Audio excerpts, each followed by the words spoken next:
There's a tired old argument from Bernie, AOC and other socialist wannabes, that Scandinavian socialism is working. It's a utopia. That would be true, if they were actually socialist. First, we need to establish the definition of socialism. It is state ownership of the means of production and distribution. Like Venezuela, where people are eating their pets and garbage. So, let's get down to the facts. Nordic countries aren't actually socialist. Denmark, Norway, and Sweden shouldn't be held up as socialist utopias. Nordic countries are often used internationally to prove that socialism works. It's true that social democratic parties are enjoying success in this part of the world. Yet while Nordic countries are seeing a partial comeback for social democratic parties, their policies aren't in fact socialist but centrist. Nordic nations and especially Sweden did embrace socialism between around 1970 and 1990. During the past 30 years, however, both conservative and social democratic-led governments have moved toward the center. Today, the Nordic Social Democrats have adopted stricter immigration policies, tightened eligibility requirements for welfare benefit systems, taken a tougher stance on crime, and carried out business-friendly policies. The Nordic welfare system that people like to point to as a flourishing example of socialism was developed around 1970, when there was a policy shift throughout Nordic societies toward higher taxes and generous public benefits. In the century preceding that turn, Nordic countries had combined small public sectors and free markets to achieve strong economic growth. From around 1870 to 1970, for instance, Sweden's per capita GDP increased around tenfold, the highest growth rate in all of Europe. It was after this period of rapidly growing prosperity that there was a shift to high tax policies. The public remained skeptical of direct tax raises, and the shift largely occurred through gradual rises in the indirect payroll tax. It wasn't an unusual trajectory. Researchers have shown that countries with higher trust levels tend to have larger and more generous welfare systems. And trust and social responsibility have historically been strong in this region, in part due to the need for collaboration in the unforgiving Nordic climate, stronger, indeed, than in the rest of Europe. As a result of the shift away from low-tax policies, however, economic growth stagnated. Over the past 50 years, for instance, Swedish GDP per capita has only grown by a factor of 2.1. More importantly, the norms relating to hard work and responsibility have started to erode, according to measurements by the World Value Survey, as welfare has increased. For example, in the early 1980s, 19% of Swedes agreed that it could be justified to some degree for someone to claim public welfare when they weren't eligible. This share gradually increased to 40% in 2011, and it has since fallen to 36% following stricter control of welfare systems and public campaigns warning against overuse. Today, Nordic nations still have higher taxes and more generous welfare systems than most parts of the world. But since the 1990s, Sweden and other Nordic nations have focused on strengthening those norms of social responsibility again by increasing the control of public welfare systems, reducing generosity in the welfare models, and lowering taxes. Indeed, many Nordic policies now promote free trade and free enterprise. The Heritage Foundation's Index of Economic Freedom, which measures how capitalist a country is by studying regulation and taxation in different areas of the economy, ranks Denmark and Iceland as the 10th and 11th most capitalist countries in the world. Finland comes in at 17th, Sweden at 21st, and Norway at 28th. By comparison, the United States is ranked 20th. Property rights, business freedom, monetary freedom, and trade freedom are strong in the Nordic nations. This move toward the center is playing out in electoral politics, even as social democrats are winning elections again. Nordic social democrats, for instance, are increasingly relying on forming alliances with parties in the middle. Take Finland. In the 2019 election, incumbent Prime Minister Juha Sipilä, the leader of the Center Party, lost to the Social Democratic Party's Antti Rinne. But Rinne had to form a broad coalition government including the Center Party, which has, for example, pushed not to raise total taxes. Sweden, the most populous Nordic nation, has followed a similar trajectory. Social Democrat Stefan Löfven has served as Prime Minister since 2014.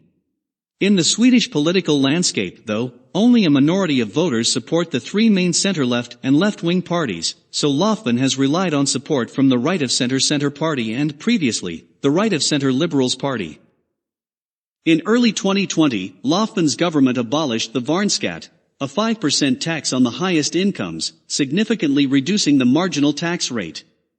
Other recent reforms include the partial privatization of the state employment service and becoming tougher on crime.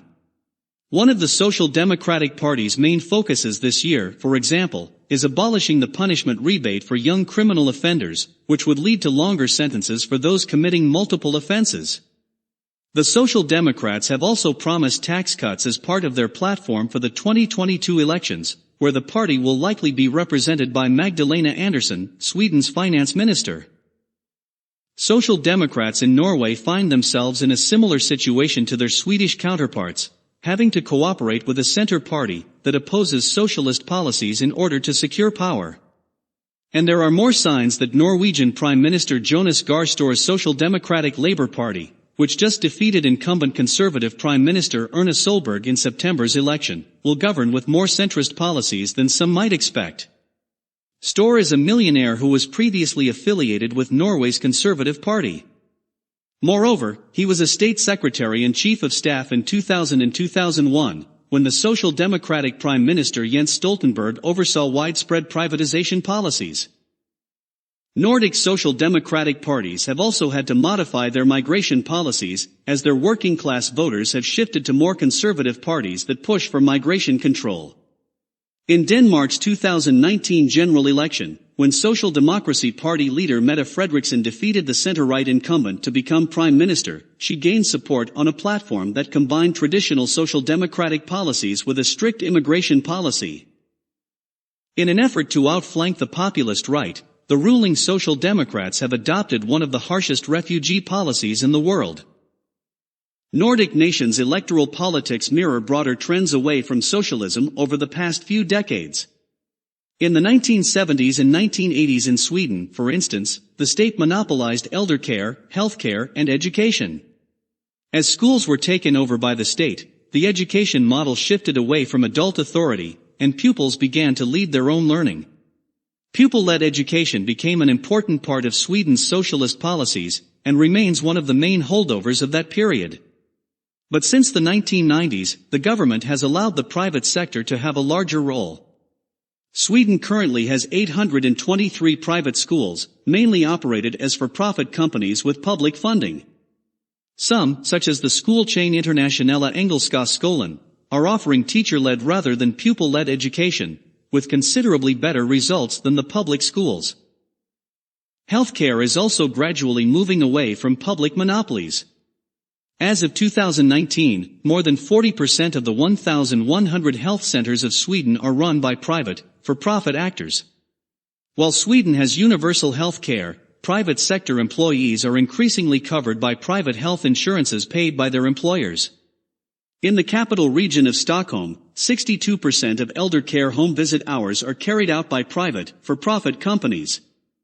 The old state-run systems do live on in parts of Sweden, for example in the northern region of Norrbotten, where only 2% of elder care home visits are carried out by for-profit companies. But the welfare models are increasingly giving way to more centrist ones, with a role for both the private and public sectors.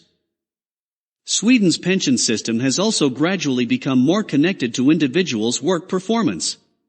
Part of citizens' pensions is invested in the market, and individuals can choose to invest in pension savings products from numerous private firms. Complementary private saving through employers is also becoming more important in future pension income. Throughout the region, pension reforms have included stricter rules for early retirement, a flexible retirement age, and a closer link between earned wage and accrued pensions. Much of the strength of Nordic societies lies in the advanced free market system. These are the trends that are contributing to the economic and social success of Nordic countries once again. It's simply a common misconception that favorable social outcomes, such as long life expectancy, and even income distribution, are a direct result of their welfare systems. In truth, these advantages largely evolved well before the rise of large welfare states. As Swedish economists have shown, Sweden had an unusually even income distribution in 1920, and equality continued to grow until 1980. The lion's share of income equality growth thus occurred during the free market era, predating the rise of the generous welfare state. In another study, economists showed that income equality in Denmark has increased since the 1920s, with much progress happening before the shift to higher taxes. Much of the strength of Nordic societies lies in the advanced free market system, which is why it's essential that they are returning to their centrist roots. Sweden is a leading innovation hub in Europe that's able to attract foreign capital to growing companies. One reason for this success is its smart tax policy, where funds from a successful investment in one company may be invested in new companies and taxation only applies when gains are realized. Thus, growth capital can be attracted to a high-tax country. There are many reasons to admire the Nordic model. Sweden has the highest concentration of brain business jobs among European Union countries. As Bloomberg explained earlier this year, Stockholm has bred more tech unicorns per capita than the rest of the world outside of Silicon Valley. Nordic nations are successfully combining entrepreneurship with a shift toward green energies, where governments work with the private sector to push for environmental sustainability. Ultimately, the comeback of social democratic parties in the Nordic countries can be explained by their focus on centrist solutions to the greatest problems nations face today. It is centrist pragmatists, rather than socialists, who should hold up the Nordics as role models worldwide.